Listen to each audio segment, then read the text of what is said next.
Is my audio on? Can anyone out there hear me? I Hello? can hear you. All right. We're fooling around. We got some new souped up equipment today from Biz Talk Radio because they want my signal to be stronger, so that's happening.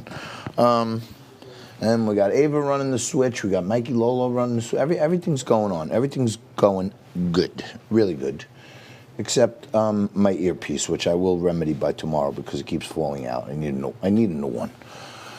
Okay, joining us right now is David Williams.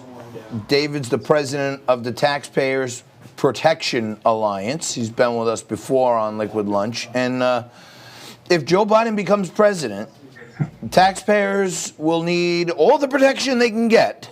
And the efforts of David and his team will come even more to the fore than they may be now, because we're in for a doozy, if you ask me. Dave, thanks for joining us. Appreciate it. Thanks for having me. And you're absolutely correct. You know, Joe Biden is going to be a mess when it comes to taxpayers. And especially, looking at, the election in Georgia, if the Republicans lose the majority in the Senate, this is going to be really problematic for taxpayers. We could see tax increases. We could see massive spending. And I mean, listen, we saw massive spending last year with the relief and all the what Congress did. But we could probably see more spending this year if Joe Biden gets his way. So there's a lot to be concerned about, and we're trying to keep our eyes on everything that's happening right now. When you guys are doing all your advocacy efforts and stuff, I know you recently wrote an op-ed bashing the Congress's plans for 2021. When you see Nancy Pelosi's first move coming in with the new Congress is to eliminate mother, father, and daughter and son. How scary is that for you on what else they may do with our taxes? I gotta tell you, I thought I was reading a satire piece. I didn't think this was real because no one in their right mind thought this was real, but of course it was. And it just shows you how distracted and unfocused they are. I mean, this is their big concern. We have a $27 trillion debt. Crazy. And they're worried about mother, father, son, daughter, whatever. The way you said that mother, father close together like that, I thought you scared the heck out of me right there. I'm from Philly, but I'm not going to go there. Here's what I think, and I've been talking about. I don't know, if you follow cryptocurrencies or Bitcoin, if you know anything about this stuff, but I've been on it since 2014, 15, right? The thing has quadrupled in a year, right? From 8,000 to 30,000. And I think it's a direct effect of the amount of money the magic printing press in the sky is printing. And so much of it is just going to waste. It's like there's money flying through the cracks everywhere. And our taxes are going to still go up. We can't even get the waste, fraud, and abuse under control. No, we can't. And look what Congress tried to do last year with the small business loans. Some of this money went to members of Congress. I mean, members of Congress, their businesses received some of this. You had Kanye West, you had Robert De Niro, who got money from taxpayers. And when the stimulus checks went out last year, there were billions of dollars that went to dead people. And listen, this is not a joke, because what the IRS said is the reason why they sent checks to dead people is because they weren't told not to.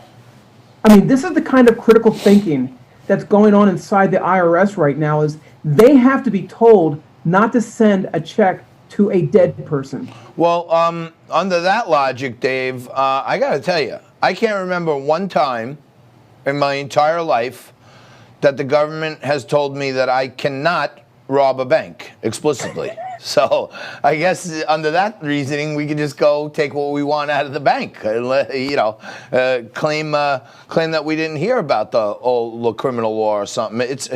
To me, it's bizarre, because even when you look at the amount of money in the last stimulus bill that went overseas, it was more than actually stayed in our country. And Dave, during the PPP program, I was doing some consulting work for a local community bank, and I was lucky enough to sit in on some of these calls with the FDIC and the Community Bankers Association, SBA, right? And the main thing that the banks were afraid of was the government was telling them, hurry up, give all these people this money really quick, right? And at the same time, they wouldn't give them a safe harbor statement that they would be protected and held harmless if the due diligence they had to do in an expedited form wasn't up to the government standing later on. And I was sitting on these calls thinking, wow, the government is telling them, hurry up, give out all this free money. But if you screw up the underwriting process, we may not forgive the loan to you. We may not back the loan to you. And I was making me start to think, like, what's the government's real goal here? You know what I mean? To give money to people or give money to, you know, their selected companies, and then if any of the small guys do anything wrong, they're going to slam them later. So here's the dilemma, and we saw this during the stimulus checks in 2009, that stimulus spending, is that government wants to get the money into the economy as quickly as possible. The problem is there's no oversight. So if the government takes their time, it doesn't have the stimulating effect, right, of getting the money in. So it's really between a rock and a hard place. And that's why, first of all, government doesn't create wealth. Businesses, small businesses, big businesses, entrepreneurs, these are the people that create wealth. Government doesn't. They just take a cut and they send it back to you, and you're supposed to be happy about that. And I don't know if you saw this, John, but you know, in November, the IRS said they're stepping up audits in 2021 of small businesses. So this year, if you're a small business and just you happen to survive this pandemic and these shutdowns and these lockdowns, you're probably going to be audited by the IRS. I mean, in what world does that make any sense to go after small businesses? You know, and these are mom and pop shops. We're talking about people, you know, that have like 2, 3, 4 employees. They're going to have to spend even more money now going through this audit process. It's insane. So one of the funny little things I had picked out of Joe Biden's bogus tax plan was that he said, you know, any entity making under $300,000 would not see a tax increase. Is that right? Well, he says that. I don't believe it. No, but I'm saying that was yeah, right. And I'm saying, where the hell does he come up with $300,000, right? And it turns out that like 70% of the small businesses in this country have 1 to 4 employees, and they make $270,000 a year, right? So the plan and the number of 300 was to specifically eliminate most of the small businesses in the country, so it looked like they wouldn't be getting hurt, right? But at the same time, if your business goes over 300,000, then you usually have 5 to 10 employees, and then you'll be subject. So basically that tax plan is saying don't grow. I was just going to say, what do? Just stop? Like, you know, you're in November and you're at 270. You're like, whoa, guys, whoa. Yeah, everyone go home. It's like China. Let's take the New Year off. Right? So it disincentivizes people to work, for businesses to grow, and it doesn't make any sense. And if you believe that it's going to be $300,000, boy, I have a bridge to sell you. Yeah, no, I don't. But I was just thinking about being, you know, a math wonk and also kind of a political wonk.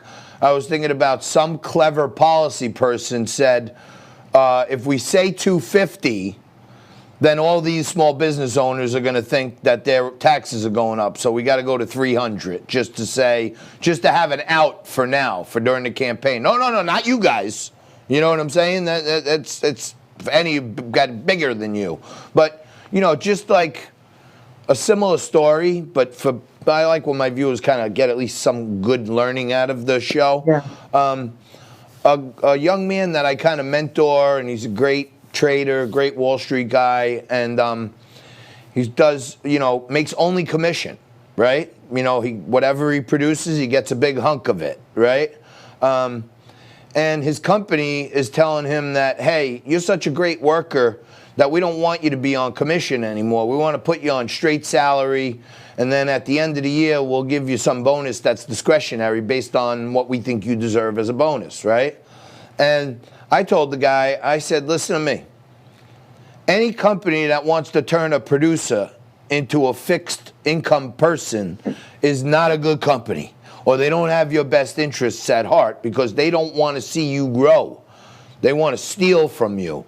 And it's kind of the same thing as this. My analogy is you know, that 300's fake. We know that. But in the same token, like small businesses are already crushed.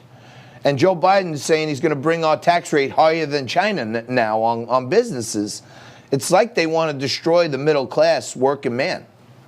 Well, it's just like, yeah, and listen, it's just like the story that you told is we want businesses to grow. We want to give them incentive to do better. So we don't want a $300,000 threshold. We don't want a $400,000 threshold. We want to say leave small businesses alone. You know, leave this guy alone. Let him get as much money as he can off of these commissions. So it's very apt, and it makes a lot of sense to people when they hear it this way. Is that government needs just to get out of this and stop manipulating small businesses, the tax code. It's crazy, man. For sure. Hey, Dave, some great, sane commentary. It's the stuff people need to hear. Thank you very much, David Williams, president of the Taxpayers Protection Alliance. Take a quick break. We just breezed right through hour 2. I'm going to come back and wrap it up for this Tequila Tuesday on Liquid Lunch.